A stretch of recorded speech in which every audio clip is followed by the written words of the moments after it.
à tous et à chacun, me revoici pour les énergies du mois d'avril 2023. Nous sommes le 30 mars. Avant de commencer ces énergies d'avril pour l'année universelle et pour toutes les années personnelles, je vous tenais encore à vous remercier pour l'intérêt que vous portez à mon travail, c'est extrêmement motivant. Merci pour vos likes, merci pour vos commentaires. J'essaye de répondre à tout le monde.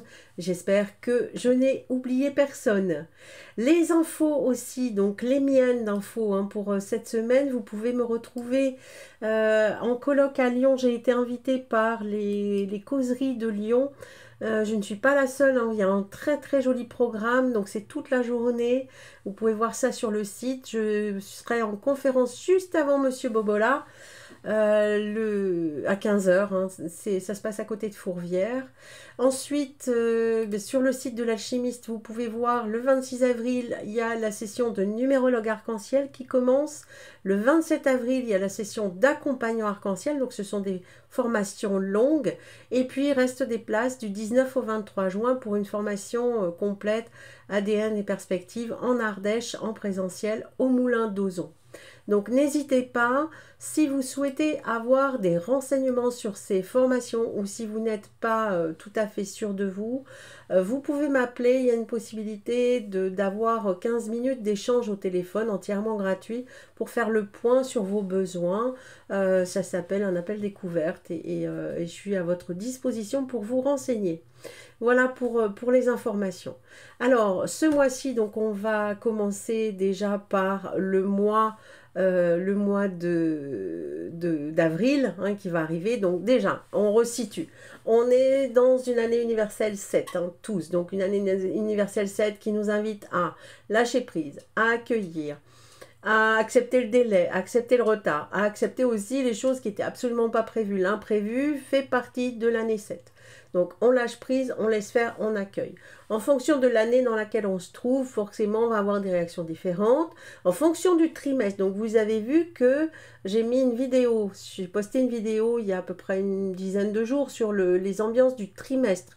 Donc le trimestre, le deuxième trimestre qui va commencer à partir du 1er avril, donc samedi, va nous emmener, va nous faire vivre une vibration numérologique différente de ce qu'on a vécu depuis le 1er janvier. Sauf ceux qui sont en année 7, on l'a vu, puisque ceux qui sont en année 7, qui vivent l'année en même temps que l'année, vont repartir sur un trimestre identique.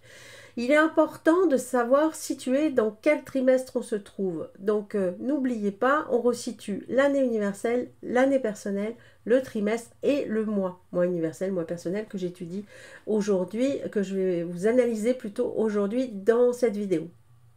Alors là, on est tous prêts en quelque sorte, puisque on a eu le 1er janvier avec l'entrée dans l'année 2023. On a vécu le passage de l'année astrologique chinoise avec le lapin d'eau. On a vécu le premier mois universel 1, donc le mois universel 1 qui était au mois de mars. Avec l'élan, avec le renouveau, avec tout ce qui débute, tout ce qui démarre, tout ce qui commence. Une énergie nouvelle. Ensuite, on a eu le printemps. Ensuite, l'entrée dans la nouvelle année zodiacale. Là, il ne nous reste plus que le trimestre. Changer cette énergie, puisque depuis le début de l'année, on vit tous un trimestre qui correspond à notre année. Donc, les nombres entre eux s'entendent pas très bien. Donc, ça fait un petit peu des tensions, on va dire. Donc là, chacun va s'approprier son trimestre et on va attaquer ce mois d'avril, donc qui va être le premier mois du deuxième trimestre. Alors on va le voir en détail. Alors on repart sur le 7 qui a le CDD de l'année. Le 7 qui nous invite à réfléchir, qui nous invite à prendre du recul, qui nous invite à ne pas se prendre la tête, surtout à éviter de laisser le mental diriger, donc pas d'obstination, on accueille ce qui arrive et on voit ce qu'on peut en faire. Ce mois-ci, il va toquer à la porte du 4, puisque le mois d'avril est le 4e mois de l'année, donc le 4 qui représente un retour à l'essentiel, qui représente aussi la base, qui représente le fait de s'incarner, de construire quelque chose avec l'empereur. Donc à eux deux, on va trouver par addition donc le 11 11 et le 2. J'ai volontairement gardé le 11 qui existe hein, dans mes lames de nombres, hein, dans le tarot arc-en-ciel, puisque le 11 est un maître nombre en numérologie. J'aurai certainement l'occasion de faire une petite vidéo sur les maîtres nombres pour vous les expliquer un peu plus. Le 11 qui parle d'inspiration, donc qui va très bien avec l'intuition du 7, hein, le 11. Par contre, qui doit passer par le 2, par la collaboration, parce que s'il arrive dans le 11, il va arriver dans un rapport de force. D'ailleurs, il est représenté par la force dans le tarot. Donc, on doit savoir de quoi on parle. On doit aussi être dans la collaboration et dans l'écoute. La papesse est dans l'écoute, la papesse est dans l'apprentissage, la papesse est dans on étoffe. Donc, on doit éviter impérativement des rapports de force. En revanche, on peut aussi, étant donné que le total fait du 9, on peut aussi aboutir par rapport à une reconnaissance, par rapport à quelque chose qu'on attend depuis longtemps, puisque le 11 va permettre de prendre sa place. Donc en gros, on ne se réveille pas un matin en se disant tiens, je prends cette place-là, elle me convient. Non, si on a la matière, si on a travaillé pour ça, oui, on peut obtenir, mais on évite de rentrer dans un rapport de force, on évite de fermer une situation. Ici, il n'y a pas vraiment de dialogue, hein. Si vous prenez le 7, on va mettre tous les copains, là, comme ça on les voit tous. Si vous prenez le 7, il ne parle pas vraiment, il a du mal à s'exprimer parfois. C'est très important qu'il s'exprime, mais parfois il a du mal. Le 4, il est plus ou moins fermé. Le 11, s'il est sûr de lui, il va s'imposer et il ne va pas vraiment collaborer. Le 2, il est dans la collaboration, mais il est un peu derrière le rideau, donc c'est peut-être pas lui qui va faire le premier pas non plus. Et le 9, il est un peu dans sa grotte aussi. Donc, si on reste sur des obstinations, des certitudes, si on refuse de regarder, d'accepter, de changer d'avis, de tenir compte du passé avec le 9 qui va éclairer en fait tout ça. Par contre, c'est un excellent moment pour les révélations parce que les lapins qui sortent du chapeau, là, c'est vraiment le 2 qui révèle, le 9 qui va fermer quelque chose et le 7 qui va aussi être révélateur hein, quelque part. Donc en fait, un moment où il ne faut pas être dans ses certitudes, où il faut être quand même dans la souplesse. Personne ne communique, donc j'encourage à la communication vraiment, hein, pour pouvoir éviter les quiproquos, les malentendus. On a vu que dans le 7, il fallait justement éviter ces quiproquos et ces malentendus. En revanche, un moment où on peut obtenir quelque chose qu'on attend depuis un moment et qui permet de renforcer, puisque le 11 est là, qui permet de renforcer une situation, un état, un job, quelque chose peut-être dans la matérialité, un retour du passé, quelque chose qui fait que on peut être récompensé par rapport à ce qu'on a fait auparavant. En revanche, être souple, c'est vraiment important. Donc, un mois qui est plutôt sérieux, hein, qui va permettre de gravir, de prendre du grade ou d'avoir encore plus confiance en soi pour certains, mais on ne part pas non plus avec des certitudes et avec des idées trop précises et trop fixes. Voilà, on est quand même dans l'attente, dans l'ouverture, dans l'accueil de ce qui arrive et on va voir que en fonction de chaque année, on le ressentira d'une manière différente. 2023, 2 plus 0 plus 2 plus 3 égale 7. Donc en 2023, nous sommes tous en année universelle 7. Pour connaître votre année personnelle en 2023, vous allez ajouter 7 à votre jour et mois de naissance. Par exemple, si vous êtes né le 14 février, 14 plus 2 égale 16, 1 plus 6 égale 7, on va réduire en dessous de 9. Si vous ajoutez 7, donc le jour plus le mois de naissance, plus 7 l'année 2023, vous trouvez un total de 14 que vous allez à nouveau réduire. 1 plus 4 égale 5. Donc, si vous êtes né le 14 février, vous êtes en année personnelle 5 en 2023, du 1er janvier au 31 décembre. Si vous êtes en année personnelle 1 en 2023, le mois d'avril sera un mois 5 avec le pape, donc synonyme de mouvement, de changement et de validation. Donc on n'oublie pas qu'on est dans une année 1 qui vous invite à démarrer quelque chose. Vous êtes actuellement dans un trimestre 4 qui parle du travail, qui parle de la structure, qui parle de votre structure, qu'elle soit foyer ou qu'elle soit travail, peu importe, c'est quelque chose qui vous touche au plus près dans votre quotidien. Donc changement de job, changement de lieu de vie ou changement dans votre lieu de vie ou dans votre job. C'est pas nécessairement non plus, il faut remettre les mots à leur place, c'est pas nécessairement vous qui allez changer de travail, ça peut être un changement à l'intérieur de votre entreprise, ça peut être un changement à l'intérieur de votre habitat.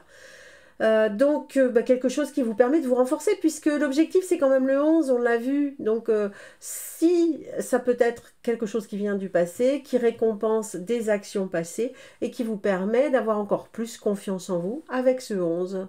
Donc voilà, pour les années 1, c'est pas mal. Si vous êtes en année 2, en 2023, le mois d'avril sera pour vous un mois personnel 6, représenté par l'amoureux. Donc un choix à faire, ça parle de cœur, ça parle de proposition aussi, hein, parce que le 2 et le 6 donnent une très belle collaboration, une possibilité d'engagement, une proposition d'engagement, une proposition de contrat, quelque chose qui peut permettre d'assurer une stabilité financière, matérielle, donc qui peut toucher à la matière, donc pourquoi pas dans le travail, pourquoi pas dans l'habitat aussi, hein, quelque chose qui vous est proposé. Donc on pèse le pour et le contre, on n'oublie pas d'aller demander de l'aide aux personnes compétentes, on évite de tergiverser pendant 10 ans, on fait vite l'équilibre en quelque sorte, hein, on garde l'équilibre, et puis c'est peut-être un moment aussi qui vous montre les choses d'une autre manière, qui vous permettent de voir l'avenir sous un autre angle et de commencer à sortir d'une situation qui pouvait être lourde et piétinante comme vous l'avez vécu dans les 3 premiers mois de l'année.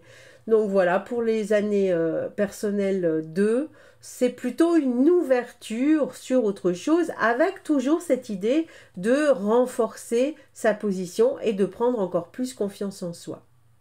Si vous êtes en année personnelle 3 en 2023, le mois d'avril sera pour vous un mois 7, un mois où on lève le pied, un mois de réflexion, un mois où il peut se passer plein de choses qui n'étaient pas prévues aussi, hein, mais un mois qui fait avancer quand même les choses, même si on ne se rend pas compte non plus au départ.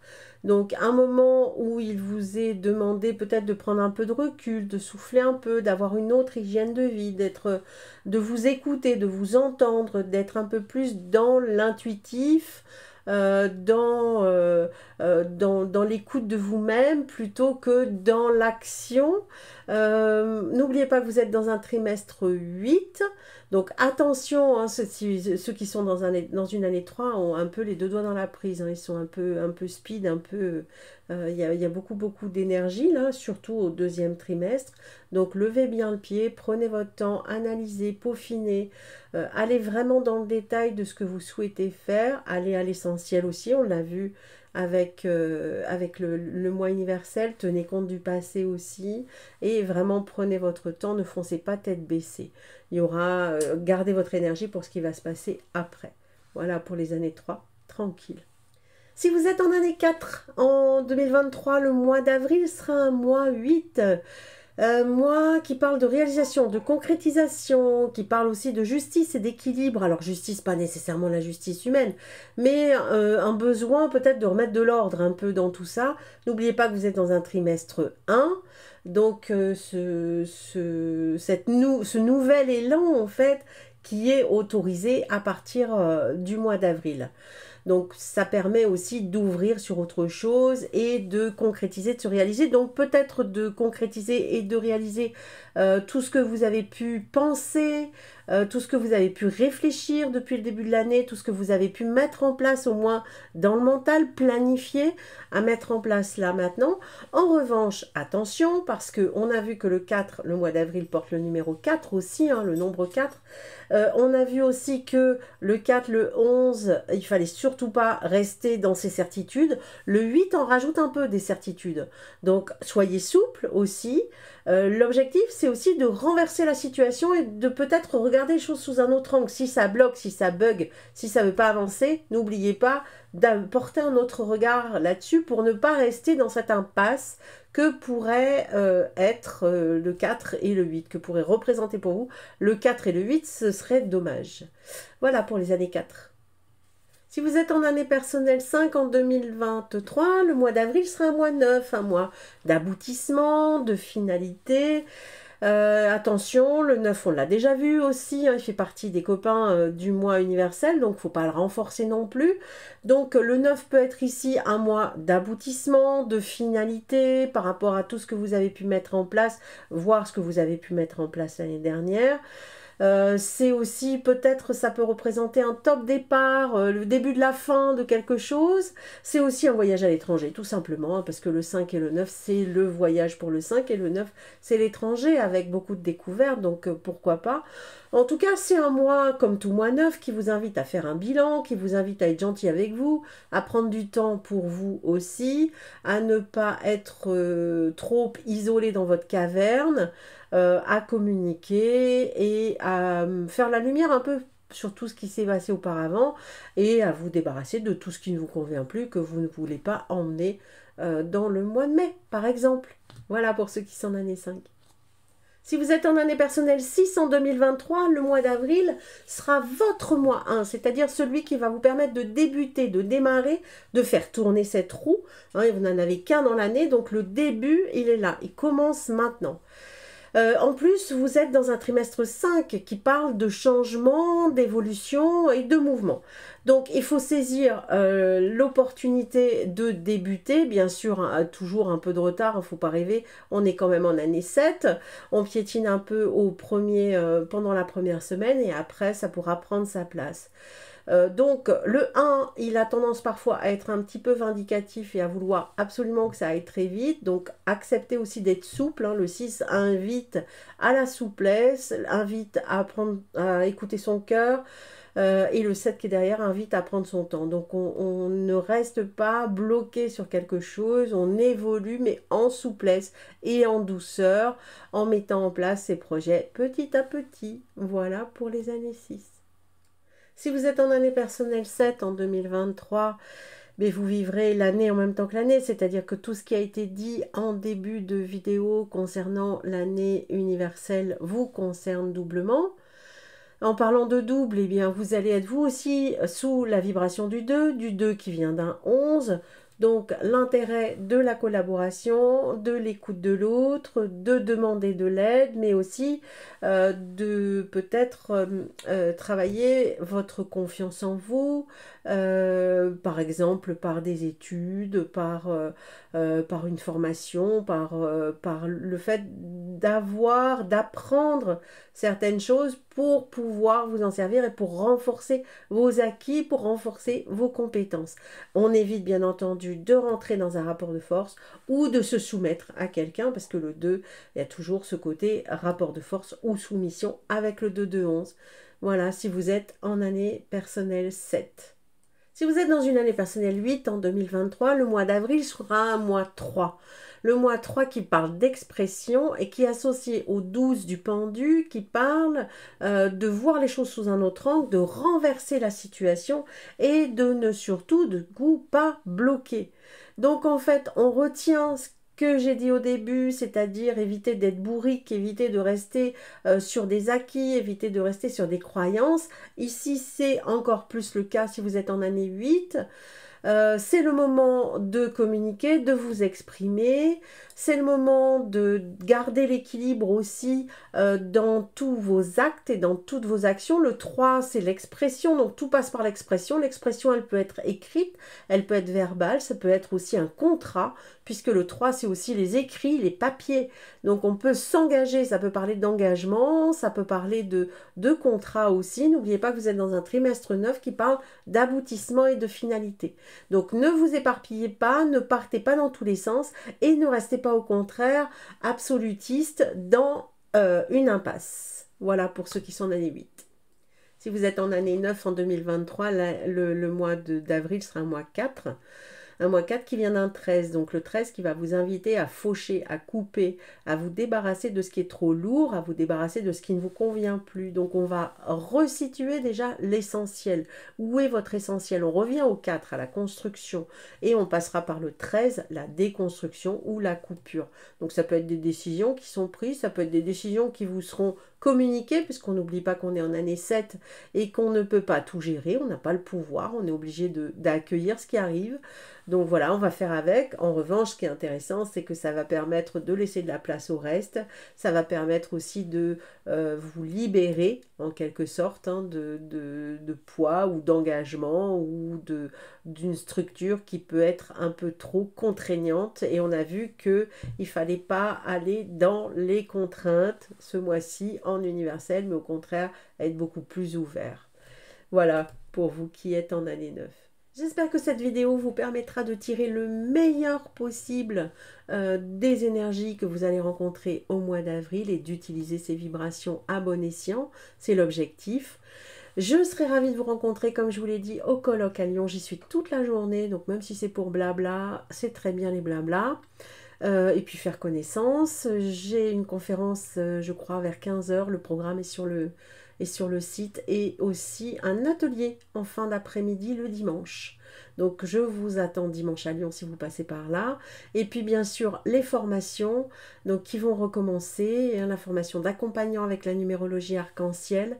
La formation de numérologue avec la numérologie arc-en-ciel. Et le petit atelier de 2 heures, je crée ma numérologie arc-en-ciel avec les outils nécessaires pour créer sa numérologie arc-en-ciel tout au long de l'année. On a réalisé le premier la semaine dernière, c'était génial. Et je crois que le prochain est en mai, celui d'avril est déjà complet. Donc si vous souhaitez vous inscrire, vous pouvez vous inscrire pour le mois de mai. Voilà, j'espère que vous vivrez le mieux possible ce mois d'avril. Je vous souhaite plein de belles énergies. Je vous remercie encore beaucoup pour vos likes, pour vos commentaires et pour l'intérêt que vous portez à mon travail. En attendant la prochaine vidéo, prenez soin de vous et de vos trésors. À tout bientôt.